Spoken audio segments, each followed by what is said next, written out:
looked out of the window. They were in a large, empty-looking station with many platforms. He caught sight of a bookstall some way up the platform, with a placard, Derby Result. Luke opened the door, jumped out, and ran towards the bookstall. A moment later, he was staring with a broad grin at a few smudged lines in the stop press. Derby Result. Jujube II, Mazeppa, Clarigold. Luke grinned broadly. £100 to blue. Good old Jujube II, so scornfully dismissed by all the tipsters. He folded the paper, still grinning to himself, and turned back to face emptiness. In the excitement of Jujube II's victory, his train had slipped out of the station unnoticed by him. "When the devil did that train go out?" he demanded of a gloomy-looking porter. The latter replied, "What train? There hasn't been no train since the 3:14.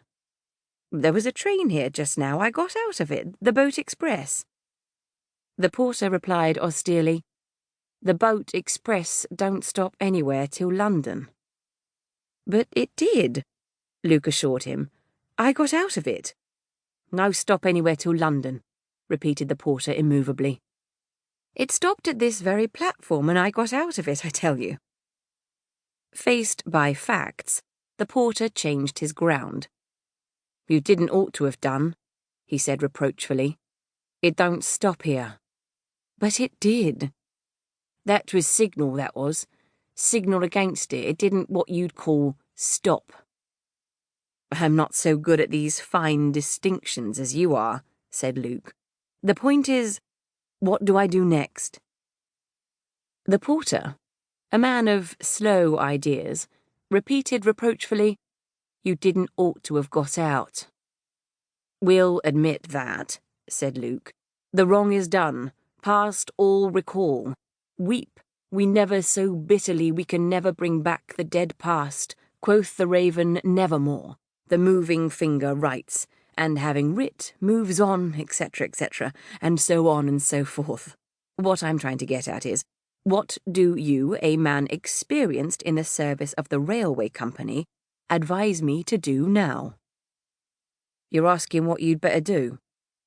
"That," said Luke, "is the idea. There are, I presume, trains that stop, really officially stop here?" "Reckon," said the porter. "You'd best go on by the 4:25. "If the 4:25 goes to London," said Luke, "the 4:25 is the train for me." Reassured on that point, Luke strolled up and down the platform.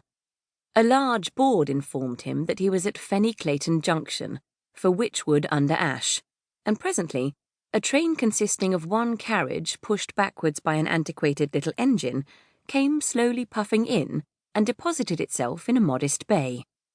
6 or 7 people alighted and, crossing over a bridge, came to join Luke on his platform. The gloomy porter suddenly awoke to life and began pushing about a large truck of crates and baskets. Another porter joined him and began to rattle milk cans. Fenny Clayton awoke to life. At last, with immense importance, the London train came in. The third-class carriages were crowded, and of firsts there were only 3, and each one contained a traveller or travellers. Luke scrutinised each compartment. The first, a smoker, contained a gentleman of military aspect smoking a cigar. Luke felt he had had enough of Anglo-Indian colonels today. He passed on to the next one, which contained a tired-looking, genteel young woman, possibly a nursery governess, and an active-looking small boy of about 3. Luke passed on quickly. The next door was open, and the carriage contained one passenger, an elderly lady. She reminded Luke slightly of one of his aunts, his Aunt Mildred, who had courageously allowed him to keep a grass snake when he was 10 years old. Aunt Mildred had been decidedly a good aunt, as aunts go. Luke entered the carriage and sat down. After some 5 minutes of intense activity on the part of milk vans, luggage trucks, and other excitements, the train moved slowly out of the station. Luke unfolded